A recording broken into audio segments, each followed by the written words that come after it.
काल जे संपूर्ण भारतानं बघितलं, महाराष्ट्रानं बघितलं, जे बिहारच्या निवडणुका पार पडल्या त्याचा जो निकाल आहे आणि जो निकाल लागलेला आहे तो एकतर्फी NDA आघाडीच्या बाजूने लागलेला दिसतोय।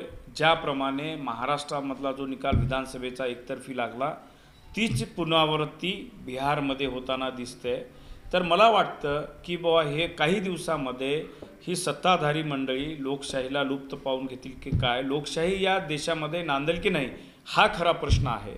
कारण आपण बघू शकता आमचे नेते राहुलजी गांधी असतील, सर्व महागठबंधनची जी नेते मंडळी असतील, मोठ्या प्रमाणात प्रचार सभा झाल्या, मोठ्या प्रमाणात लोक आले।